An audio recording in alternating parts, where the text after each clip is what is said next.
નો નિયમ આપણે કાલે કદાચ થોડી ઘણી વાત આપણે ચાર્લ્સ ની અંદર કરી હતી એ નહોતી જોઈ.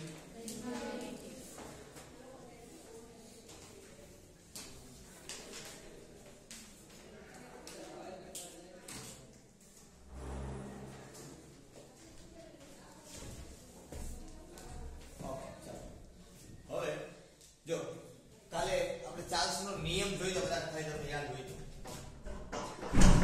શું જોયું યાદ છે કોઈને નિયમ શું કીધો તો કાલે ચાર્લ્સ નો નિયમ યસ નિશ્ચિત જથ્થાના વાયુ માટે અચળ દબાણે તેનું તાપમાન એ કદના સમપ્રમાણમાં હોય છે. બરાબર શું કીધું તો આપણે નિશ્ચિત જથ્થાના વાયુ માટે બરાબર અથવા તો નિશ્ચિત જથ્થાના વાયુનું અચળ દબાણે વાયુનું કદ એ તેના તાપમાનના સમપ્રમાણમાં તાપમાન છે એના કદના શું હોય સમપ્રમાણમાં હોય. આ બાબતની આપણે ચર્ચા છે કાલના લેક્ચરની અંદર થઈ હતી. ટૂંકમાં આપણે સૂત્ર છે એ જોયું હતું. શું જોયું હતું? V proportional to T.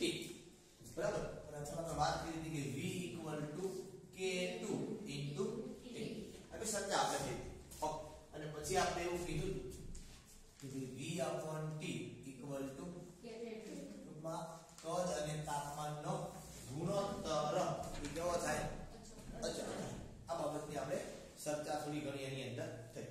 હવે ટેક્સ્ટબુક ની અંદર આપણે કઈ રીતે કીધું કે એમાં આપણે એવું કીધું ટેક્સ્ટબુક ની અંદર તો કે ચાર્લ્સ અને ગેલ્યુસન કોણ? ચાર્લ્સ અને ગેલ્યુસન આ બંને વૈજ્ઞાનિકોએ ભેગા થઈ બરોબર અને એક એવી એને નોંધ કરી કે એને એવું કીધું કે જ્યારે કોઈ પણ વાયુમય પદાર્થ હોય શું હોય? વાયુમય પદાર્થ એ વાયુમય પદાર્થના તાપમાનમાં 1 ડિગ્રી સેલ્સિયસ નો શું કરવામાં આવે? વધારો અથવા તો એમાં 1 ડિગ્રી સેલ્સિયસ નો શું કરવામાં આવે? ઘટાડો કરવામાં આવે તો જે પદાર્થ છે એ પદાર્થ નું 0 ડિગ્રી સેલ્સિયસ તાપમાન કયું તાપમાન?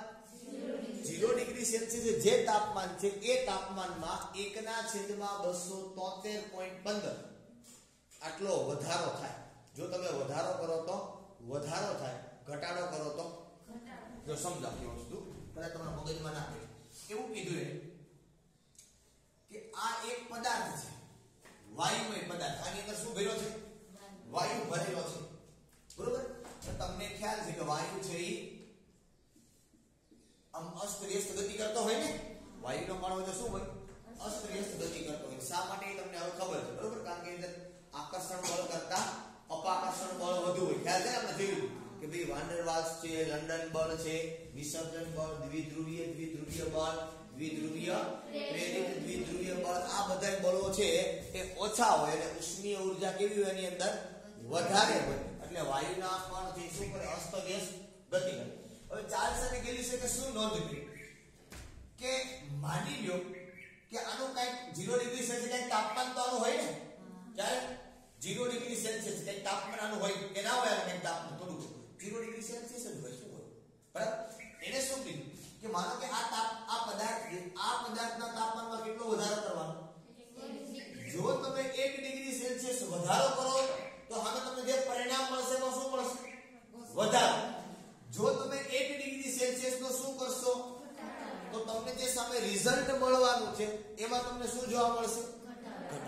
રિઝલ્ટ શું જોવા મળશે? એને શું કીધું કે જો કોઈ પદાર્થ છે એ પદાર્થના તાપમાનમાં કેટલો 1 ડિગ્રી સેલ્સિયસ તાપમાનમાં શું કરવામાં આવે? વધારો કરવામાં આવે તો એનું મૂળ કદ અને કઈ મૂળ કદ પેલા હોય ને પેલા 1 ડિગ્રી સેલ્સિયસ વધાર્યા પેલા આનું કઈ મૂળ કદ હોય કે નહીં બરોબર. તો આનું જે મૂળ કદ છે એના તાપમાનમાં કેટલો વધારો કીધો? 1/273. આટલો વધારો થાય. ખ્યાલ પડ્યો આપણો બરોબર. આવું એને પ્રેક્ટિકલી તારણ કાઢી અને આપણને બરાબર. હું તમને એમ કહું કે મારી પાસે એક પદાર્થ છે બરોબર. એ પદાર્થની અંદર હું શું કરું? 1 ડિગ્રી સેલ્સિયસ નો વધારો કરો. કેટલો તાપમાનનો વધારો કરો? 1 ડિગ્રી સેલ્સિયસ તાપમાન વધારતા કેટલું વધારવાનું છે? 1 ડિગ્રી સેલ્સિયસ નો વધારો છે. તમને વધારો મળશે. શેમાં વધારો મળે? એના મૂળ કદમાં. 0 ડિગ્રી સેલ્સિયસ તાપમાને એનું કદ જે હોય એમાં. મને હું એમ કહી દઉં અહીંયા કે ભાઈ ધારો કે 0 ડિગ્રી સેલ્સિયસ તાપમાન આપેલ પદાર્થનું કદ કેટલું લઈ લેવું v0 સમજમાં આવે કે ભાઈ આનું કદ માનો કે v0 હતું ને હવે એમાં કેટલો વધારો કર્યો 1 ડિગ્રી સેલ્સિયસ નો વધારો કર્યો તો ચાર્લ્સ અને ગેલી છે કે આપણે મૂકી દીધું તો શું થાય 1/273.15 જેટલો શું થાય વધારો થશે તો 1 ડિગ્રી સેલ્સિયસ તાપમાન વધારો તો કોના કદમાં એના મૂળ કદમાં ને તો મૂળ કદ કેટલું છે v0 કેટલો વધારો થાય તો કે 1/273. આ ખ્યાલ પડ્યો જો હું ઘટાડો કરું તો એટલે શું થાય મગજમાં બેઠે છે કે નહીં બરાબર હવે મને 1 ડિગ્રી સેલ્સિયસ તાપમાન વધે કેટલું વધે 1 પછી 2 ડિગ્રી સેલ્સિયસ વધારો તો એ પ્રમાણે વધારો થાય 3 ડિગ્રી સેલ્સિયસ વધારો તો એ પ્રમાણે થાય માનો કે આપણે એમ કહીએ કે T ડિગ્રી સેલ્સિયસ તાપમાન વધારતા શું કરતા જો T ડિગ્રી સેલ્સિયસ તાપમાન વધારો તો શું થઈ જાય ભાઈ શું થઈ જાય તો કે v0 ગુણ્યા t ના છેદમાં 273. આવું થાય કે નથી બરાબર કે 1 ડિગ્રી સેલ્સિયસ તો ત્યારે આટલો થયો તો t ડિગ્રી સેલ્સિયસ તો કેટલો થાય તો કે આટલો થાય બરોબર 0 ડિગ્રી સેલ્સિયસ તાપમાન એનું કદ કેટલું થઈ ગયું આખો ખ્યાલ પડે છે બરોબર હવે જો મારે એવું કેવું હોય કે કુલ કદ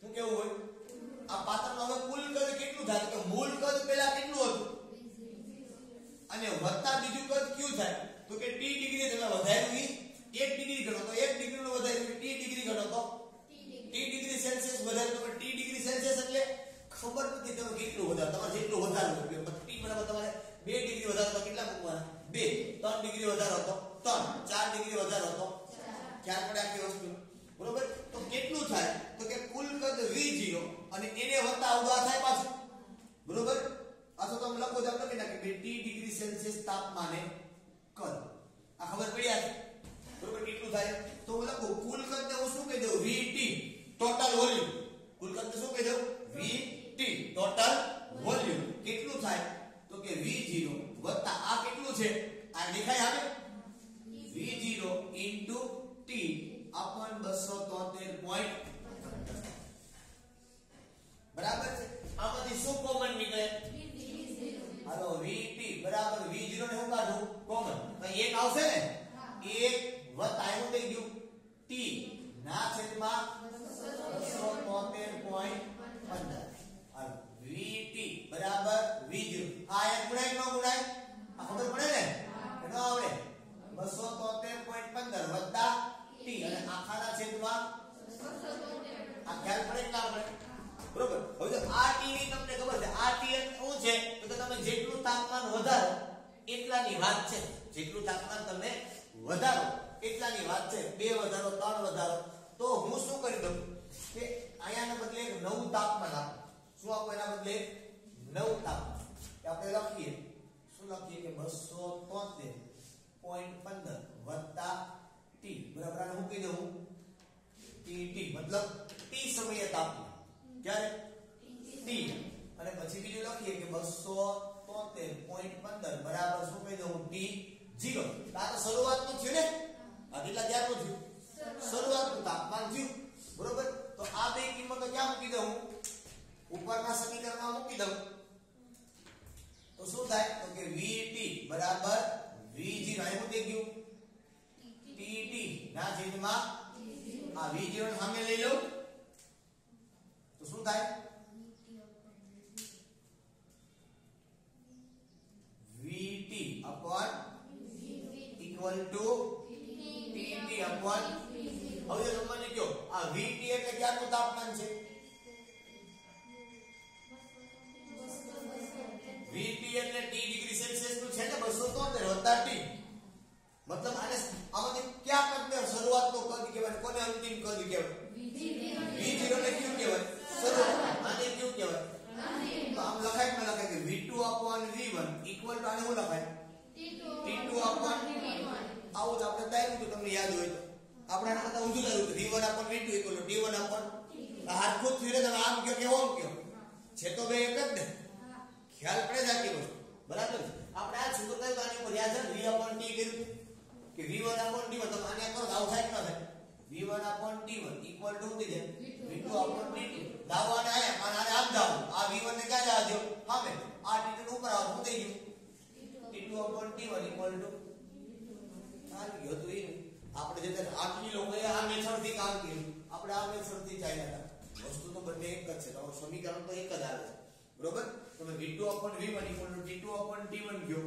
તો પણ ભલે અને આ કયો તમે તો પણ સમજ આવે આખી વસ્તુ હવે એને શું કર્યું એને એવું કીધું કે આ જે તમે તાપમાન આપો છો એ તાપમાનને એને એક નામ આપ્યું એને કેલ્વિન માપ તરફ કીધું શું કીધું કારણ કે તમને ખબર છે 0 ડિગ્રી સેલ્સિયસ એટલે ખરેખર કેટલા થાય 273. એટલે d0 લખ્યા ને તમને કહો તો 0 ડિગ્રી સેલ્સિયસ ના લખ્યા તમને ખબર છે 273.15 કેલ્વિન એટલે કેટલું થાય 0 ડિગ્રી સેલ્સિયસ થાય બરોબર એટલે હવે આ કેવી રીતે આવે 273.15 કેલ્વિન થાય કેવી રીતે આ કિંમત આપણે અત્યારે સમજવાની છે કઈ કિંમત કે ભાઈ 0 ડિગ્રી સેલ્સિયસ એટલે શું થાય કે -273.15 કેલ્વિન બરોબર અથવા તો સોરી કરતે કે ભાઈ 0 કેલ્વિન બરાબર શું થાય -273.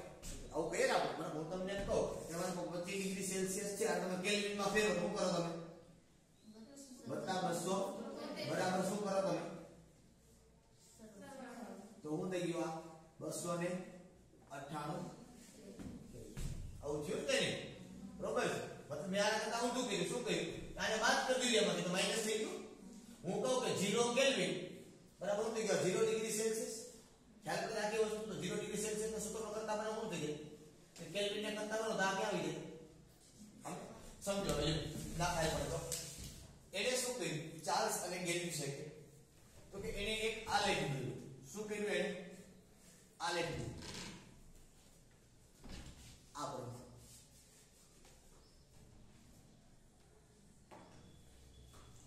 આલેખ આપણે શેના વર્સિસ શેનો દોરવાનો હોય તમને ખ્યાલ છે બહુ સારી રીતે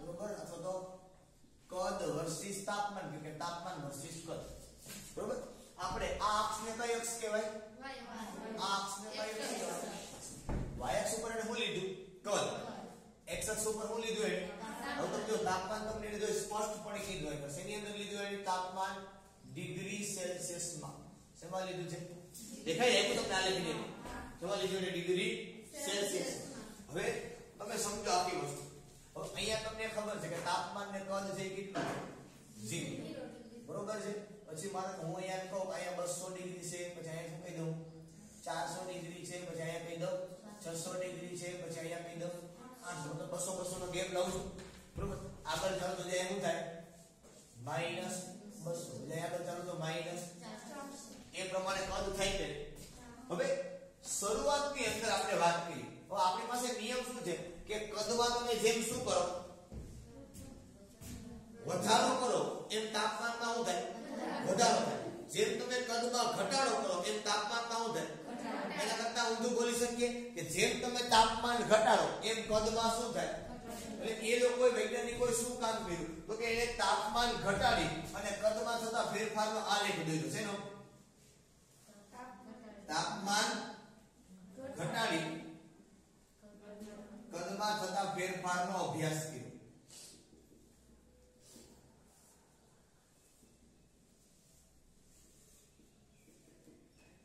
બરોબર એટલે તાપમાનની અંદર ઘટાડો કર્યો શેમાં ઘટાડો કર્યો માનો કે આ જ પદાર્થ છે હવે સમજો આમાં ખબર છે આપને આ વાયુ મેં આની અંદર વાયુ ભર્યો છે હવે હું ઘટાડતો દાવાનો છે તાપમાન ઘટતો તો આ પદાર્થ કેવું થાય તો એને માનો કે હું કહું કે પહેલા શરૂઆતમાં તો કદ એનું કેવું હોય વધુ હોય ને ત્યારે માનો કે એનું તાપમાન કંઈક આટલું છે 800 ડિગ્રી સેલ્સિયસ સપોઝ ધારો કે એવું કહું છું તમને તો પહેલું પોઈન્ટ અહીંયા મળ્યું પછી તમે શું કરો તાપમાન ક્યાં લીધા 600 છે બરોબર આ પેલું 600 લીધું ને હવે મને ક્યાં લીધા મેં એને 400 પાછું શું થાય પાછો બીજો પોઈન્ટ આ ખ્યાલ પડે આવી રીતે મને ખબર પડે આ જે મળ્યું તો માનો અહીંયા એક પોઈન્ટ મળ્યો હતો અહીંથી આની માટે વાત કરું મળ્યું ને કઈ પછી મને માનો ક્યાં લઈ જાવ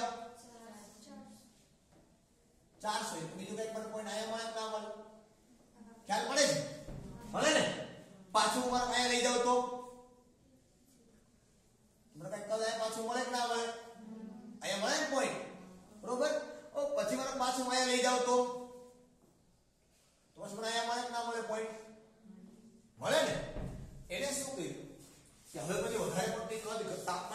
શકતા 0 ની નજીક આવી ગયા ને વધારે પડતું તાપમાન ઘટાડી શકે એટલે પહેલો આલેખ એને જે મળ્યો પણ આ આલેખ એને દોર્યો એ કેમ દોર્યો છે દબાણ કેવું રાખ્યું છે એને અચળ આપણો નિયમ છે ને અચળ દબાણ એને નિશ્ચિત જથ્થાના વાયુ પર અને તમે જો પહેલો પોઈન્ટ એટલે કેટલો આવો પહેલો આટલો ખબર પડી પછી પાછું એને શું કર્યું એક માનો આ દબાણ એને લીધું હતું કેટલું લીધું હતું માનો કે P1 માનો એક બાર દબાણ પેલા પ્રેક્ટિકલ એને કર્યું કેટલા દબાણ કર્યું એક બાર દબાણ પછી પાછો એને દબાણ કેટલું લીધું દબાણ ચેન્જ કર્યું તો પાછો એને આલેખ દોર્યો તો એને પાછો આલેખ P2 દબાણ જે મળ્યો ને એક પાછો આવો જ મળ્યો ખ્યાલ પડે હું કયો તમને પોઈન્ટ ખબર પડશે ને આ આવી જશે પોઈન્ટ બધે યાદ આવે છે બરોબર પાછો એને શું કર્યું તો હજી પાછું બે બાર ને બદલે ક્યાંક P2 દબાણ લઈ લીધું દબાણ તો અચળ રાખો દર વખતે બરોબર પાછું ચેન્જ કર્યું P3 દબાણે તો પાછો આલેખ એને આવો મળ્યો આ ખ્યાલ પડે આવે તમારે પાછો પોઈન્ટ લઈ લેવાનો હવે એને શું વિચાર હવે આથી વધારે આપણે તાપમાનમાં નીચે જઈ શકતા એને વિચાર્યું કે જો આવું આલેખને આમ લંબાવું તો ક્યાંક તો આ અક્ષને અડશે કે નહીં અડે ક્યાંક તો અક્ષને શું કરશે અડશે કે નહીં બરોબર એટલે એને શું કર્યું તો કે આ જે આલેખ હતો ને એને આ રીતે આમ કર્યું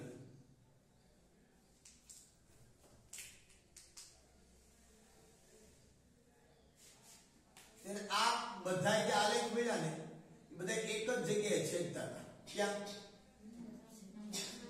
આ બિંદુ અને આ બિંદુએ જો એને જોયું ને તો એને તાપમાન મળતું હતું કેટલું તો કે -273.15 ડિગ્રી સેલ્સિયસ આ ખ્યાલ પડ્યો આનો મતલબ શું થાય આટલું તાપમાન મળ્યું આ તાપમાને કદ કેટલું થઈ જાય વાયુ શૂન્ય ભાઈ નો કદ કેવું થઈ જાય હવે એ વસ્તુ શક્ય આને ખાલી બીજા હકીકતે આ બધી મળ્યું નથી આલેખ માં સુધી તેને મળ્યા કારણ કે તમે વાયુને કદાચ આપને ખબર છે વાયુને આપણે દબાવી તો તે કદ ઘટે તમે તાપમાન ઘટાડો તો પણ વાયુનું કદ શું થાય ઘટે બરોબર પણ તમે એનું કદ શૂન્ય કરી શકો નહીં શું ના કરી શકો તમે એનું કદ શૂન્ય કરી શકો તો વાયુને ગમે એટલો દબાવો કેટલો કદ નાનો કરી શકશો તમે તમે એનું અસ્તિત્વ મિટાવી શકો આ તો ખાલી એને વિચાર્યું એટલે આજે વસ્તુ આજે તાપમાન મળ્યું ને ખરેખર આ તાપમાનને નિરપેક્ષ તાપમાન કહેવાય કેવું તાપમાન કહેવાય નિરપેક્ષ એટલે એબ્સોલ્યુટ ચોક્કસ બરોબર અતિ ચોક્કસ તમે કદાચ કહી શકો બરાબર એટલે કયું તાપમાન કહેવાય ને નિરપેક્ષ તાપમાન કહેવાય ઉષ્મા તાપમાનના કારણે મળ્યું છે બીજો શબ્દ આ લોકો એને આપ્યો છે ઉષ્માગતિકીય તાપમાન જો આવો શબ્દ આપ્યો ને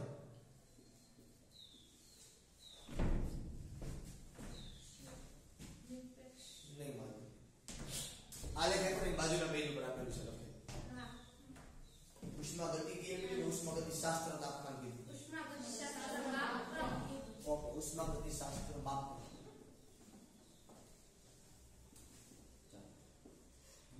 આજે માપન ની વાત કરીએ આ તાપમાન જે આપણે મેળવી લીધું કહેવાય નિરપેક્ષ તાપમાન એટલા માટે આપણે લખીએ છીએ હું લખીએ છીએ કે ભાઈ કેલ્વિન બરાબર હું લખીએ ડિગ્રી સેલ્સિયસ વત્તા 273.15 હવે ડિગ્રી સેલ્સિયસ તે તમારે જોતું હોય ખરેખર તો કેટલું મળે તો કે 0 કેલ્વિન બરાબર કેટલું થઈ જાય -273.15 ડિગ્રી સેલ્સિયસ આ એક છે કે બીજું કઈ છે જો આ કેલ્વિન બરાબર શું થઈ ગયું તમારું -273.15 ડિગ્રી એટલા માટે અને કેલ્વિન છે એટલે ક્યારે માઈનસ હોઈ શકે નહીં કારણ કે એટલા માટે માઈનસ ન હોઈ શકે કે તમે વાયુનું કદ શૂન્ય કરી શકવાના કારણ કે 0 કેલ્વિન બરાબર તો -273.15 થાય છે 0 કેલ્વિન બરાબર શું થઈ જાય -273.15 તો થઈ જાય છે બરોબર તો આ ખરેખર તો આ તાપમાન હોય જ નહીં અને આટલો વાયુનું કદ ક્યારેય પણ ઘટી શકે આટલું તાપમાન ક્યારેય કોઈ વાયુનું નીચું આવી શકે નહીં એટલે આ લોકોએ મેક્સિમમ કહી દીધું કે 0 કેલ્વિન પણ મેં તમને આગળ કીધું છે કે કેલ્વિન લખતી વખતે ખાસ ધ્યાન રાખવાનું શું એમાં ડિગ્રી લખવામાં આવતું આપણે લખીએ 0 ડિગ્રી સેલ્સિયસ એમ કેલ્વિનમાં ડિગ્રી લખવામાં આવતું નથી એટલે આ એક નાની એવી બાબત છે પણ તમારે એ વસ્તુને મગજની અંદર બેસાડી રાખવાની છે આ ખ્યાલ પીડો આપો બરાબર એટલે આ પ્રમાણે પણ આ કદ છે ને કાલ્પનિક કદ કહેવાય કેવું કદ કહેવાય તમે બુક ટૂંકમાં ગ્રાફની નીચે વ્યાખ્યા આપી હાવ છેલ્લા પેરેગ્રાફમાં કે નિરપેક્ષ શૂન્ય તાપમાન એટલે શું તેને શું કીધું જો વાયુનું કાલ્પનિક કદ શૂન્ય થાય તે તાપમાનને શું કહેવાય નિરપેક્ષ શૂન્ય તાપમાન કાલ્પનિક કદ હકીકતે વાયુનું કદ શૂન્ય શક્ય નથી ખબર પડે આખી વસ્તુ એટલે એ જે શૂન્ય થાય એને શું કહેવાય તો તમારી બુકમાં સીધું -273 પણ બતાવ્યું ખબર આલેખ આવો છે પણ ખરેખર માઈનસ આ અક્ષની પાછળ હોય તમે આલેખ ભણ્યા ખરેખર આલેખ છે એની અંદર માઈનસ તાપમાન ક્યાં હોય આ અક્ષની પાછળના ભાગે હોય તમારી બુકમાં એ જ વસ્તુ કીધી છે પણ આ અક્ષને એ લોકોએ અહીંયા લીધી છે ખોટા ન કહી શકે પણ સાચા પણ ન કહી શકે ખ્યાલ આવે આખી વસ્તુ બરાબર એટલે આ પ્રમાણે ચાર્લ્સનો નિયમ છે એ લખવામાં આવે તમારે ખાલી સમજવાનું કે આવું ચાર્લ્સના નિયમની અંદર હોય તો આપણે કઈ પાકું કરવાની કોઈ જરૂરિયાત છે નહીં પણ હા એક વસ્તુ ખાસ તમને ખ્યાલ હોવો જોઈએ કે નિરપેક્ષ શૂન્ય તાપમાન શું છે ક્યારે મળે બરોબર આ નાની નાની જે બાબતો છે એનો આપણે ખ્યાલ હોવો જોઈએ ઓકે દાખલો આપણે કેવો તો બાકી હતો આપણે 400 તો કરી નાખ્યો તો બીજો તો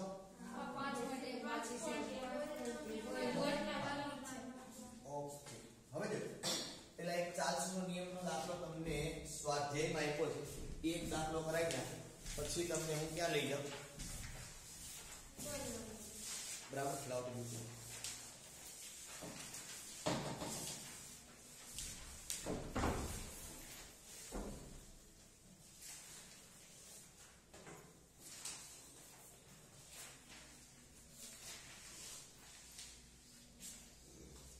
5.11 નંબરનો દાખલો જો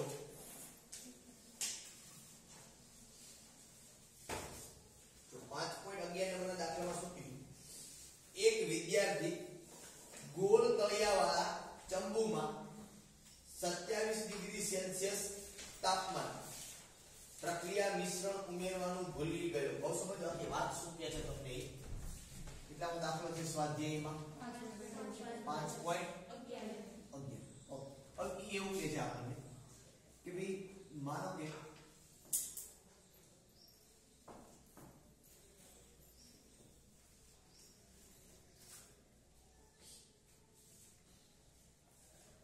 આ એક ચંબુ છે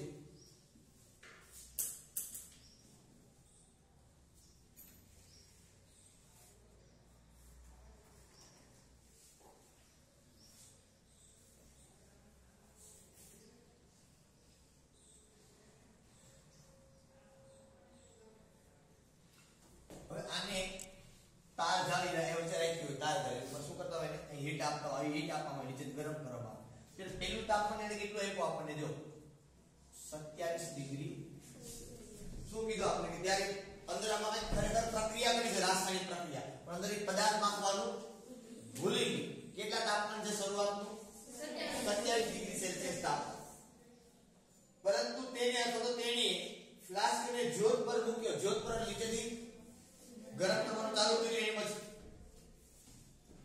થોડા સમય ગયા બાદ તેને તેની ભૂલનું જ્ઞાન થયું મતલબ એ ખબર પડી કે કઈ નાખ્યું તો ખાલી ખાલી હું કરું છું ગરમ કરું છું બરાબર અને પાયરોમીટરની મદદથી ફ્લાસ્કનું તાપમાન થર્મોમીટર કહેવાય ને એને પાયરોમીટર કહેવાય એને પાયરોમીટર નાખીને આ ફ્લાસ્ક તે માપ્યો કેટલો ગરમ થઈ ગયો તો ઈ તાપમાન એને મળ્યું કેટલું મળ્યું 477 ડિગ્રી સેલ્સિયસ હવાનો કેટલો ભાગ અથવા તો અંશ તેમાંથી બહાર નીકળી ગયો હશે બરોબર આપણે શું ગોતવાનું છે બહાર નીકળે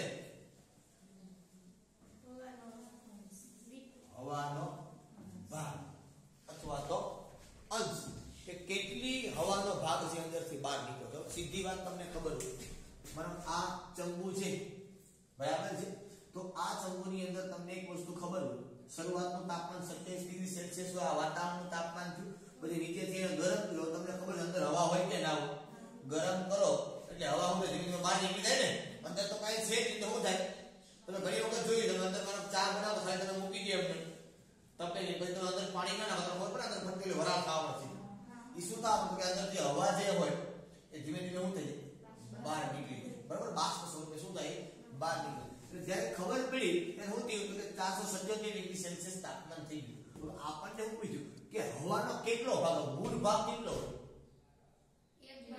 એક ભાગ હોય મૂળ ભાગ કોઈ પણ નો કેટલો અંશ એટલે ભાગ મૂળ ભાગ કેટલો હોય?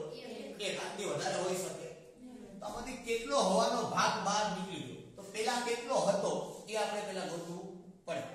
બરોબર? તો જો એ વસ્તુ ગોતવા માટે આપણે શું કરવું પડે? તો પેલા તો આ કામ કર. આની અંદર 2 માં 273 ઉમેરી દો.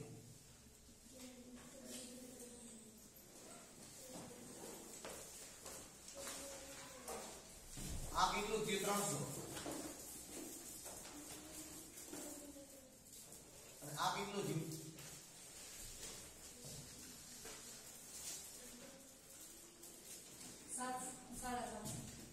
750 કેલ્વિન. આટલું થયું કે નથી? બરોબર છે. હવે જો તમારે શું જોઈએ છે? બહાર નીકળેલો હવાનો ભાગ, મૂળ ભાગ તમારે જોઈએ છે. પહેલા કેટલો હતો, હવે કેટલો નીકળ્યો. તો તમારે શું કરવું પડે? તો કે ભાઈ 1 - v1 upon v2. આ શરૂઆતનું કદ થયું. આ કયું કદ થયું? શરૂઆતમાં હવાનું કદ કેટલું હતું અને પછી ગરમ કર્યો પછી આની અંદર કેટલું કદ રહ્યું? હવા એટલે વાયુ છે ને ભાઈ, કે બીજું કઈ છે?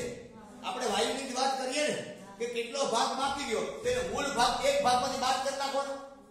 મૂળ ભાગમાં શું કરી દેવાનું? આ શરૂઆતનું કદ છે એમાં. પણ પ્રશ્ન શું છે? 1 - v1 upon v2 આપણે સર લખવું. v1 v2 તો છે નહીં, પણ આપણી પાસે સૂત્ર છે. શું છે? v2 upon v1 બરાબર t2 upon. તો આપણે આના બદલે શું લખી શકીએ? તો કે 1 - t1 upon. આ તો આપણી પાસે છે ને. બરોબર? તો આપણે શું કરશું? તો કે 1 - t1 એટલે કેટલા? તો કે 300 ના છેદમાં 750 તો ઇક્વલ ટુ 1 - મીંડી ગઈ. રેડી? 30 ભાગ્યા 75 કેટલા થયા? 0.4. રેડી? તો 1 - 0.4 એટલે 0.6. જોજી જવાબ આવે જાઓ ટેક્સ્ટ બુકમાં. પાછળ જવાબ લખવા હોય.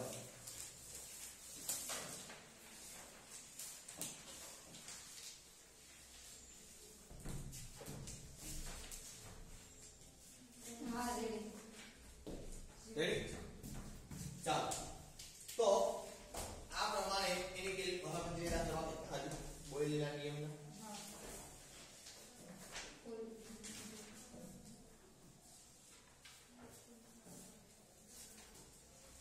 ચાલો આની અંદર હવે પહેલો 5.1 નંબરની અંદર એકદમ સિમ્પલ અને સોબત વસ્તુ છે. આમાં બહુ કઈ અઘરું છે નહીં. કોયડો 5.1. તો કોયડા 5.1 માં શું કીધું? એક બલૂનમાં હાઇડ્રોજન ઓરડાના તાપમાને ભરવામાં આવેલો છે. કોણ ભર્યો છે? હાઇડ્રોજન વાયુ. બરોબર? જો 0.2 બાર દબાણ વધે તો તે ફાટી જાય એમ છે. પેલું દબાણ કેટલું આપ્યું આપને? મતલબ દબાણ આપ્યું તો હું શું લખી દઉં? પેલા 0.2 બાર. બરોબર? જો 1 બાર દબાણે વાયુ, પાછું બીજું દબાણ કયું આપ્યું? આને P1 કહો તો આ P2. કેટલું દબાણ આપ્યું? 1 બાર. વાયુ 2.27 લિટર કદ ધરાવે છે. તો પેલું તમને શું આપ્યું? કદ આપ્યું કે નહીં? પેલું કદ કેટલું આપ્યું? 2.27 લિટર. તો કેટલા કદ સુધી બલૂનને વિસ્તારી શકાશે? તો આ પેલું કદ આપ્યું છે, તો બીજું કદ આપણે શું કરવાનું છે? આપણને પેલા એવું કીધું કે જે બલૂન છે, ફુગ્ગો છે, એની અંદરની પેલા જ્યારે ફુગ્ગો ભર્યો નતો એ પેલાની વાત છે. તેને દબાણ કેટલું હતું? 0.2 બાર. હવે પછી એની અંદર દબાણ કેટલું ભરવામાં આવે છે? 1 બાર દબાણ થાય ત્યારે એનો કદ કેટલી, એની અંદર કેટલી હવા હમાણી? 2.27 લિટર. એને એમ કીધું પેલા 0.2 બારે આટલી હવા હમાણી, એટલે 2.27 લિટર. હવે હું 1 બાર ભરું હવા તો કદ કેટલું?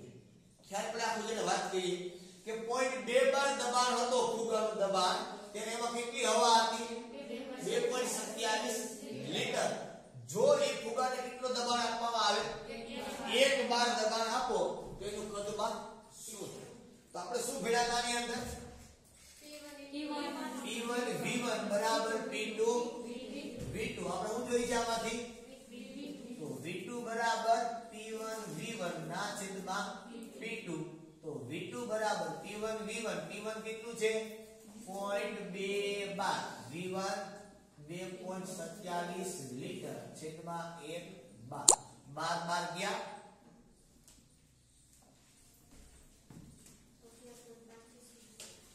બધું થઈ ગયું 11 પોઈન્ટ બેટા કોઈ દી ના ના, 0.27 તો શક્ય જ નથી. 0.45 આવે છે. પોઈન્ટ 2 ગુણ્યા 2.27 તમે કઈ રીતે કેલ્ક્યુલેશન થઈ ગઈ પાછું કેલ્ક્યુલેશન મારો પેલું પકડી ના રાખો બીજો વખત કેલ્ક્યુલેશન કરી લેવાનું 45 4 લીટર જોઈ જવાબ ચેક કરી આવી જાય છે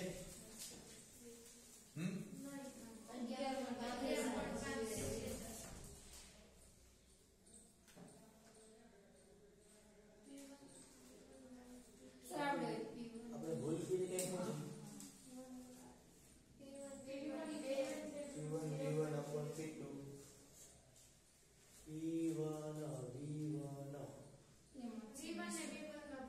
P1 ને P2 માં મિસ્ટેક છે.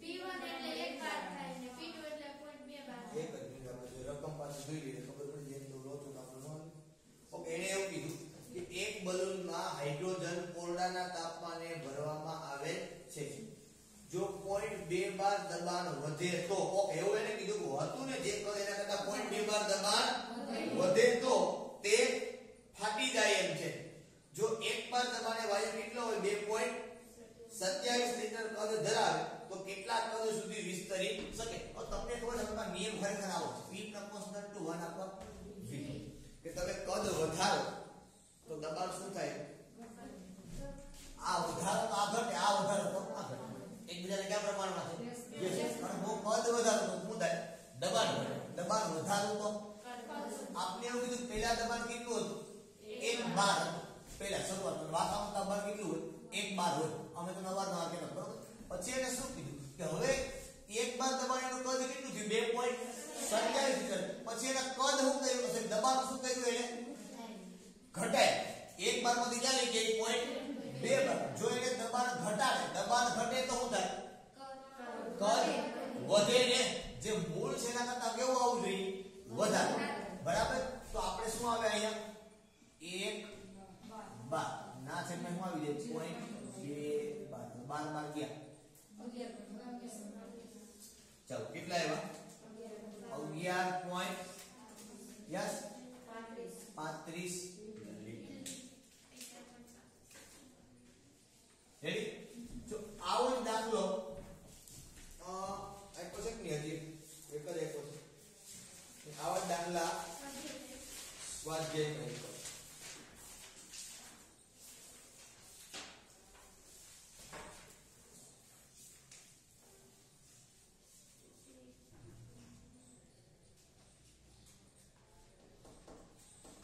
તો ઈ દાખલા જે પણ બે તમને જાતે આવડી જાય તમે ટ્રાય કરજો અત્યારે થોડી વાર પછી હું તમને ટાઈમ આપું બરોબર તમને આવડી જાય એમાં કઈ દાખલા કોઈ અઘરા નથી બરોબર જો ડેસીમીટર ઘર હશે ને એકમ તમને ખબર નહીં તો પેલો આપ્યું 5.1 નંબરનો દાખલો જો શું આપ્યું 500 ડેસીમીટર ઘન ડેસીમીટર ઘન છે ને એકમ છે કદ મને એક મિનિટ તમારો કદ થશે ને અને બીજું આપ્યું શું આપ્યું દબાણ બરોબર પાછું બીજું કદ એને આપ્યું તો ત્યારે તમે શું ગોતવાનું છે પાછું દબાણ એ તમને મળી જશે હા પછી સિમ્પલ ઓકે ગેલ્યુસેકના નિયમની વાત કરી તો તમે ટ્રાય કરી લેજો નહીં આવડે તો કરાવી દેજો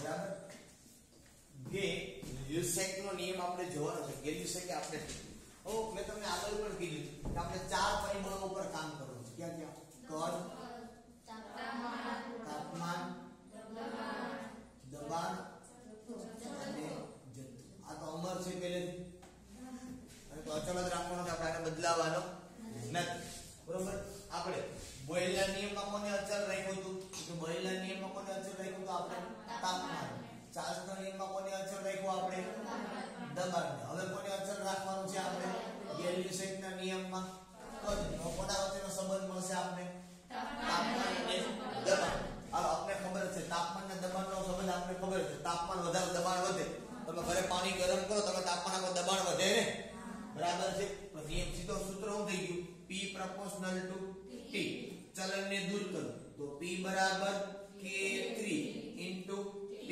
તો આમ લખાય P/T ઇક્વલ ટુ દબાણ અને તાપમાનનો ગુણોત્તર એટલે શું થઈ ગયું અચળ. આ ખબર પડે ને 3 ગણો વધારો 3 ગણો ઘટે બરોબર. તો સીધો આમ લખી નાખાય P1/T1 ઇક્વલ ટુ P2/T2 થાય ને. અથવા તો આમ લખો કે P1/P2 ઇક્વલ ટુ T1/T2. આ ચાર્લ્સ નો નિયમ છે કે આમાં બીજું કાંઈ એટલું બધું લાંબુ બળતરા આપણે કરવાની જરૂરિયાત નથી. નિયમ લખવો હોય તો આપણે શું લખી શકીએ તમને બધા જ આવડે. શું લખવાનું? નિશ્ચિત જથ્થાના વાયુ માટે અચળ કદે વાયુનું દબાણ કે એના તાપમાનના સમપ્રમાણમાં હોય. શું લખશું આપણે?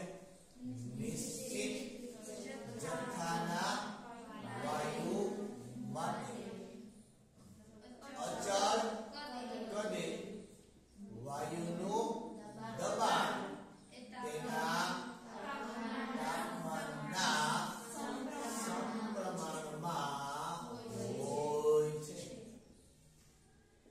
બરોબર.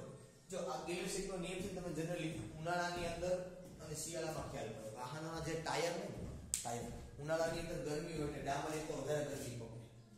તમે બધા જોયું ઉનાળામાં પંચર વધારે પડે કારણ કે અંદર શું થાય ખબર? તાપમાન વધે ટાયરનું એટલે અંદર હવા ભરી હોય ટ્યુબની અંદર કાં તો ટ્યુબલેસ હોય તો ટાયરમાં હવા ભરી.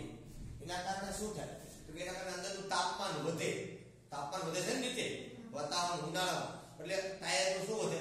દબાણ વધે. અંદર શું વધે? દબાણ વધે એટલે ટ્યુબમાં પંચર હોય થોડું ઘણું ઓલું હોય ડબલું સીધું થઈ જાય લીકેજ. જો બહુ દબાણ વધે તો ટાયર ફાટી જાય નબળું ટાયર. એના કરતા ઉલટું ક્યાં થાય? શિયાળાની અંદર કે તાપમાન ઘટે એટલે અંદરનું દબાણ કેવું થઈ જાય? ઘટી જાય. એટલે કદાચ ખરેખર જે હવા હોય એ અણુઓ ધીમે ધીમે ક્યાં આવે? નજીક. એટલે જેટલું દબાણ હોય એટલે દબાણ પૂછી જાય થોડું ઓછું છે બરોબર. પણ એટલો બધો ચેન્જ કારણ કે આપણી પાસે ટાયર બહુ જાડા હોય એટલો બધો ચેન્જ પડતો નથી. આવો તમને વધારે પડતો ચેન્જ નાના છોકરાની સાયકલોમાં જોવા મળે. નવી ટાયર પણ જાડા આવવા મળે. ખ્યાલ પડે છે? ખરેખર આ ઓરિજિનાલિટી આપણે ત્યાં જોવા મળે. ગેલિવસીટના નિયમ. બરાબર. અહીંયા આપણે આલેખ દોરીએ ગેલિવસીટના નિયમ. તો આલેખ કોના વર્સિસ કોનો દોરવાનો છે? આપણે તો કાલે આપણે દોરવાનો છે દબાણ વર્સિસ તાપમાનનો દોરવાનો છે. તમને ખબર છે અચળ શું રાખવાનું છે? કદ રાખવાનું છે. દબાણ વધે તો કોણ વધે? તાપમાન વધે બરોબર. પહેલા તમને ખ્યાલ છે પેલા કઈક દબાણ હોય અહીં ત્યાં પકડતા જઈએ આપણે ધીમે ધીમે બરોબર. અહીંયા પેલું બિંદુ મળે પછી બીજું બિંદુ અહીંયા મળે પછી ત્રીજું બિંદુ અહીંયા મળે પછી ચોથું બિંદુ અહીંયા મળે. વધારે પણ તમે તાપમાન ઘટાડીને દબાણ ઘટાડી શકો નહીં. એટલે આ તમને મળી જાય. સીધો ક્યાંથી મળે? સુરેખા મળે. આલે સુરેખામાંથી મળે. અમારા નાયકનું કદ પેલા કેટલું રાખ્યું તો અચળ V1 તો મને 1 લિટર. બસ તમે ચેન્જ કરો તો આલેખ તમને કેવો મળશે? દર વખતે આવો જ મળશે. અને V2 બીજાને શું કહી દે? એટલે આ લોકો આવો તમે જો કીધું છે કે V1 કરતા V2 મોટું V2 કરતા તો આ કેવા ખબર લીધું હતું? પેલા એક બાર લીધું દબાણ પછી બે બાર પછી ત્રણ બાર. અહીં સેમ એવું થાય કે ના થાય? શું થાય? P3 મોટું એના કરતા P2 એના કરતા એ આપણે ધારેલી વસ્તુ છે. એમાં કોઈ બીજો કોઈ ચેન્જ આવતો નથી. પણ આ જે આલેખ છે ને અને આઇસોકોર કહેવાય. કયો કહેવાય? આ ઇંગ્લિશ શબ્દ છે આઇસોકોર. શા માટે? તમે યાદ કરો બોઇલમાં આપણે પહોંચે કે તાપમાન ને તો આલેખને આપણે કેવો બોલ્યા હતા? સમતાપી. ચાર્લ્સમાં શું અચળ રાખ્યું તો આપણે? દબાણ. આપણે ખબર કીધું તો સમતાપી અથવા તો સમભારી. યાદ આવે છે? તો આપણે શું અચળ રાખ્યું છે? કદ. તો આને સમકદી કહી શકાય. આ લોકોએ ઇંગ્લિશ શબ્દ આપ્યો છે આઇસોકોર. બીજું કઈ નહીં. આ સમકદીનો શું છે? ઇંગ્લિશ શબ્દ છે. શું છે? આઇસો. જે આલેખ છે એ આલેખની વાત થાય છે કે અચળ કદે આલેખ આપણે મળે છે આવો એટલે આને શું કહેવાય? આઇસોકોર કહેવાય. આ ગેલિવસીટનો નિયમ. બીજો ગેલિવસીટના નિયમમાં કઈ હવે આપણું બીજું કઈ આવતું નથી. બરાબર. ચાલો પૂરો. આમાં દાખલો પણ તમને આપવામાં આવેલો નથી. ઓકે તમે સ્વાધ્યાયના દાખલા બે કરો. ના આવડે તો મને કહો તો હું તમને થોડું કહું. તમે ટ્રાય કરો. 5.1 અને 5.2 બની